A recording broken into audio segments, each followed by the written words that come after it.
Good afternoon, everyone, again. As I was saying, I'm Eliana Torre and I'm your chair for this track. I'm pleased to introduce you to our speaker for this track. She's Kimberly Washington Ballard from Texas, and she'll talk about collaborating with technology in language learning. Kimberly is an elementary art teacher, and in her job, she wants to bridge the gap between core subjects and fine arts. She has a bachelor's in fine arts and architectural studies and a master's in graphic design at Miami International University of Art and Design in Miami. Throughout her higher education, she had the opportunity to see how to implement both domains and experience integrating both sides.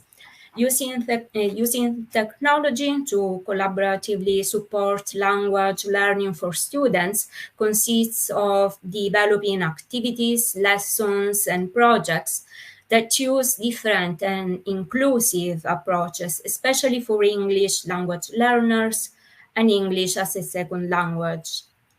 The issue that can emerge is when the student or individual does not fully understand what is being communicated by the teacher or other individuals in the class. So, in her experience, Kimberly developed collaborative activities and lessons, and today she will share with us her findings and illustrate useful approaches and examples of collaborative learning, and also new methods that could be implemented in the future. So please, Kimberly, the floor is yours. You have about 25 minutes for your presentation, then questions. And I remind participants that they can type their question in the Q&A section. That is where you see the question mark icon.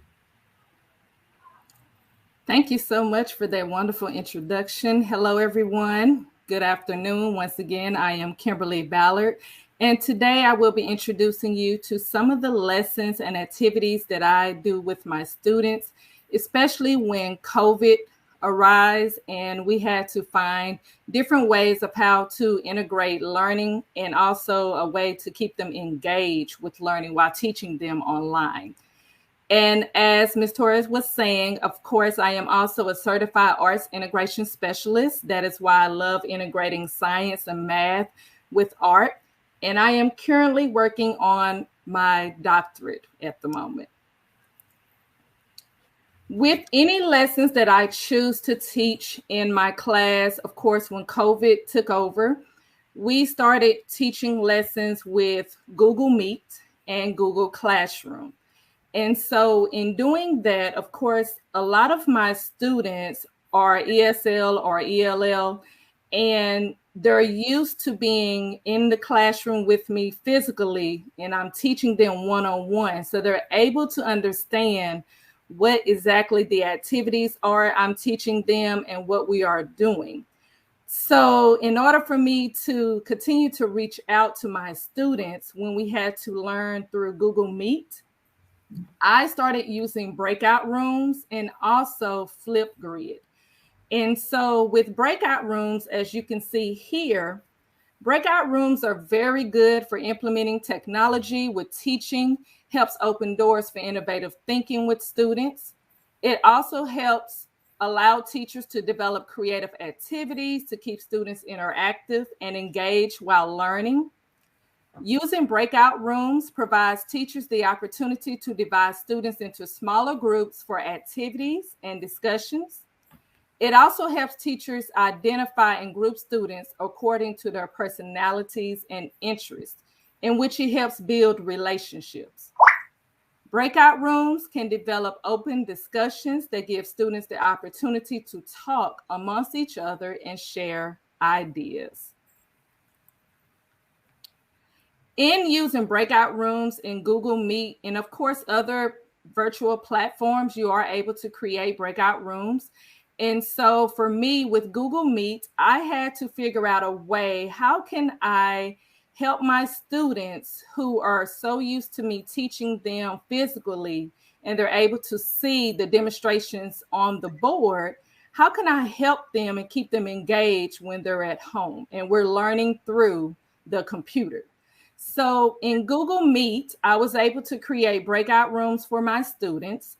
And I was also able to find the closed captions in the settings, as you can see in the example here, where while I am talking to my students, they can also hear what I'm saying translated into Spanish. So my students are able to not only hear, but what I'm explaining to them is being translated in Spanish here in closed captions. So it helps them relate to what I'm telling them. And also, I don't want them to feel left out. So that is a great thing that Google Meet has when you are working with breakout rooms. They give you the options to translate the language from English to whichever language you need to translate to for your students. It really, really helps out a lot. In the breakout rooms, you're able to create your different types of breakout rooms depending on how many students you have in your Google Meet. And so I always group my students. I have RC Artist 1, RC Artist 2, and there are different ways of how you can shuffle their names, or you can place them in those different breakout groups according to their personalities or how your students work and respond well with each other. Also, with using breakout rooms, it's a really great tool for you to also be able to interact and jump in and out of those breakout rooms to see what your students are talking about and see if they are able to understand the lesson or the activity that you're providing for them. Not only do I use breakout rooms for our Google Meet, but I also use Flipgrid. And Flipgrid is also an easy tool to help out, especially with my ESL and my ELL students that I have, because you can create, as an educator, you can create your educator Flipgrid for your students. It is very simple to complete and to create and develop those templates for your students.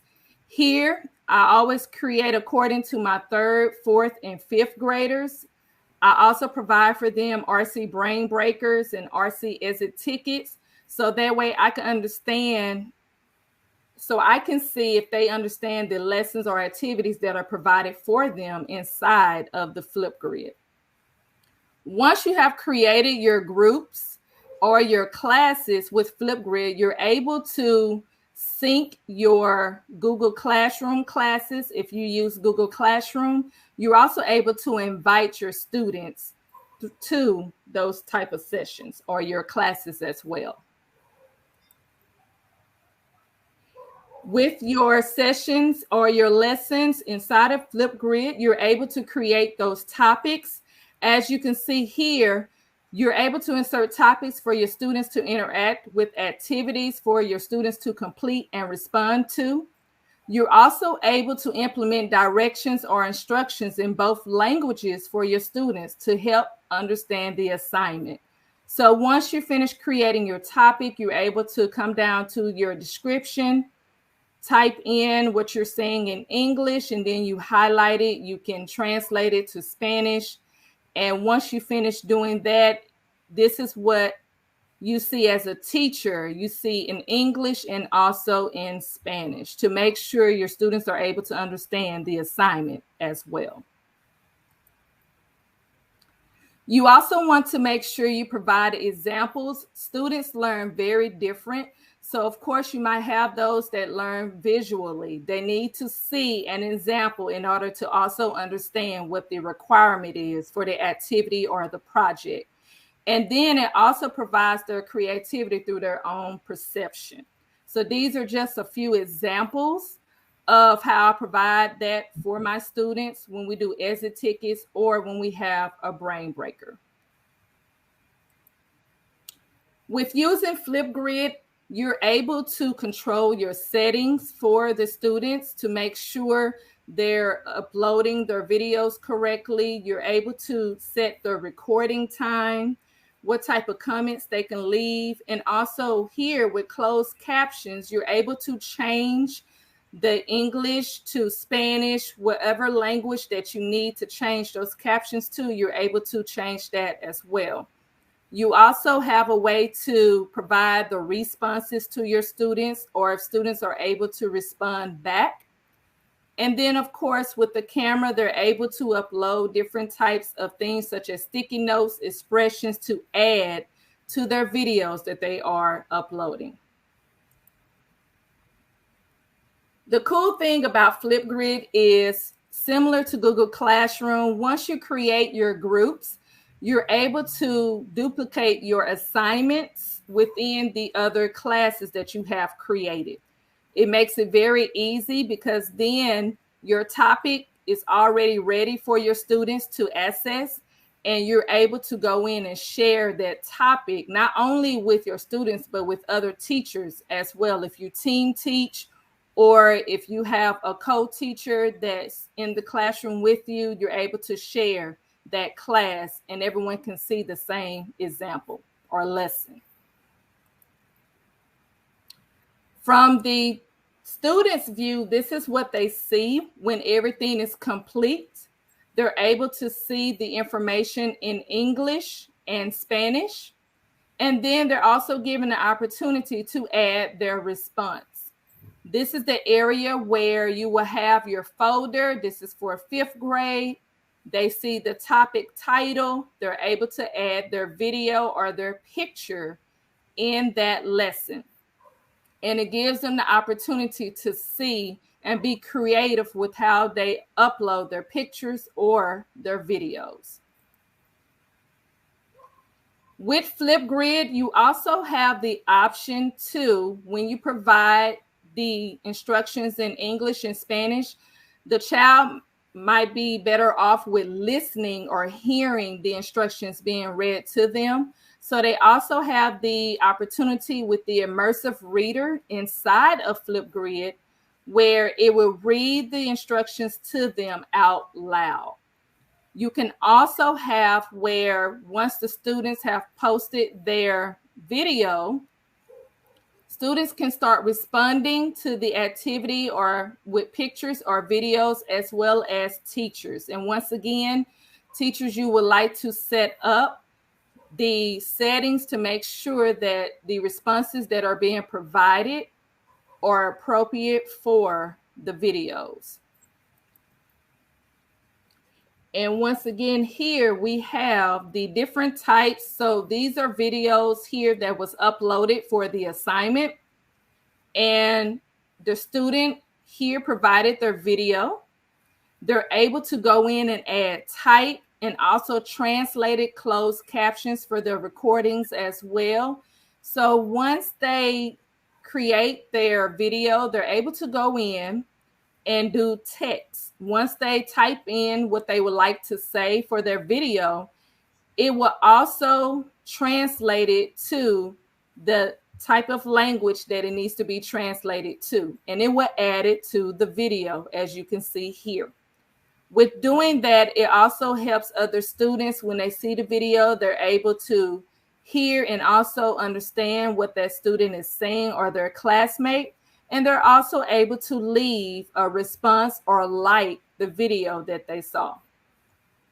Teachers can also leave responses as well, but you can also make sure that you can approve the responses that are being given before they show up on that student's video.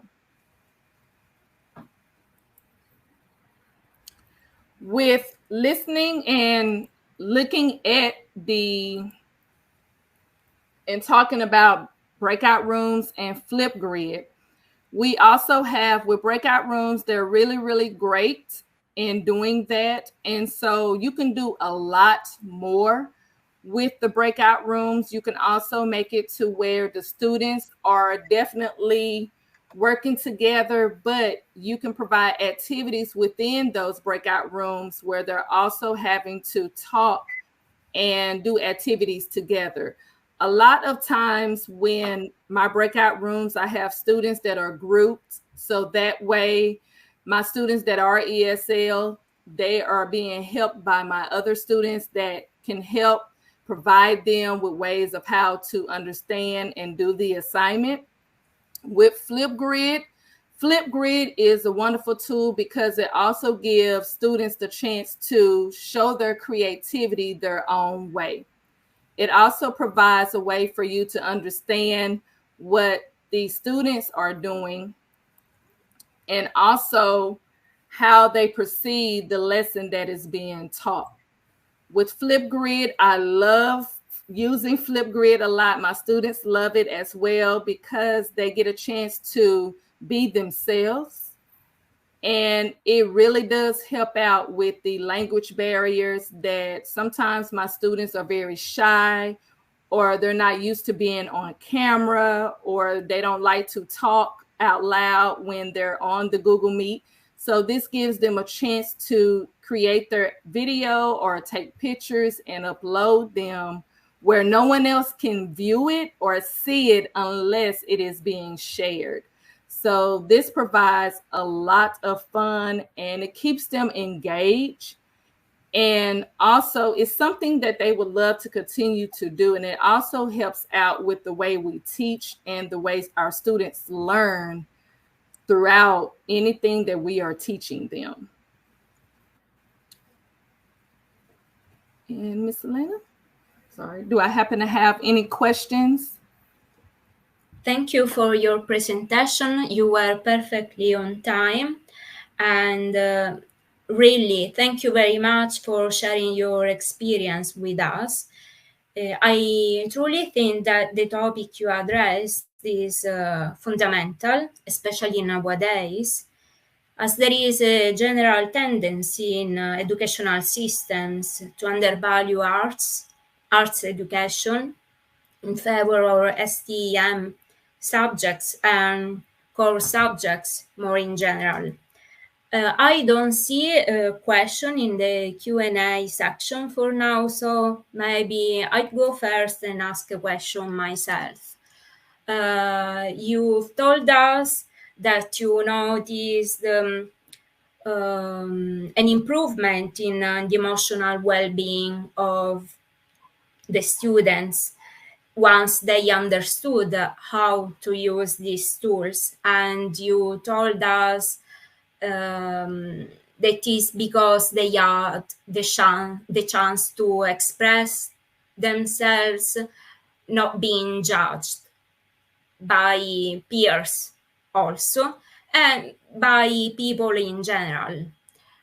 So my question is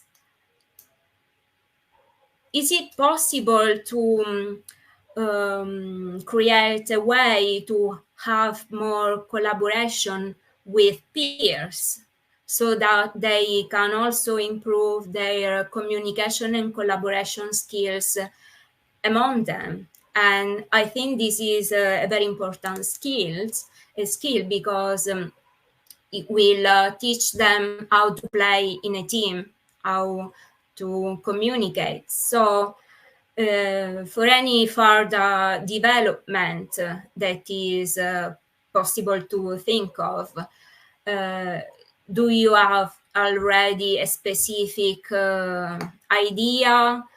Would you rather follow a different path? How would you try to implement collaboration among peers? That's a very good question. Now, what I did this year with my students, since we were able to be in the classroom, we still had Flipgrid that they did through their Google Classroom, but in the classroom with me physically, they were able to, I had groups and teams set up. And so they will be in different groups. And of course, my students that were ESL or ELL or were shy, didn't really like to talk a lot or do things, they will, of course, I will pair them with someone that they had something, they were had different same similarities, or maybe they had the same hobby, or they love doing something. And that is how I will pair my students.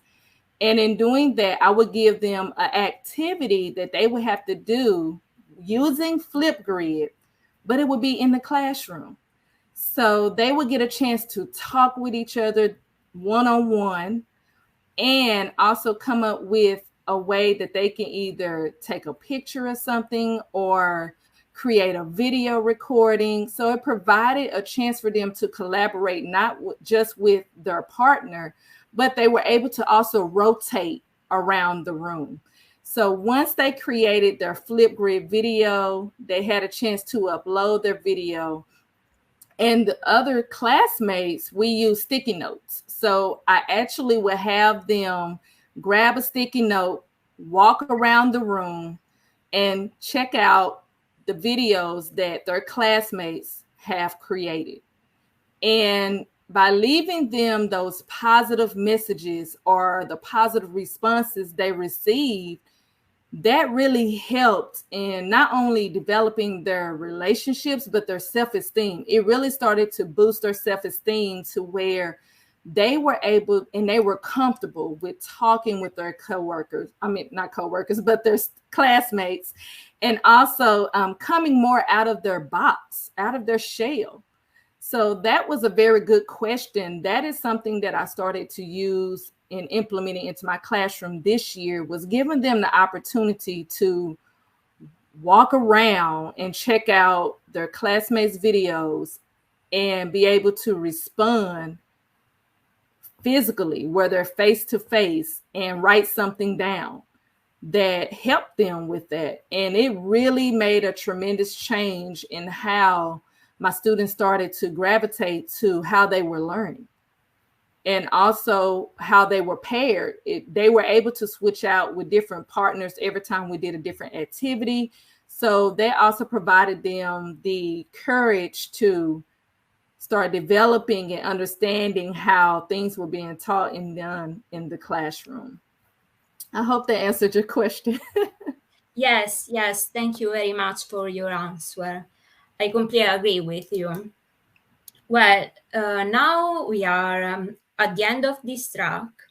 So thank you again for your insight, and to all the participants. The closing session will start soon at 4:15 Eastern Time. I hope you enjoyed the conference and that you might join the closing session as well. So have a nice day, goodbye, and thank you again. Thank you. Have a nice one.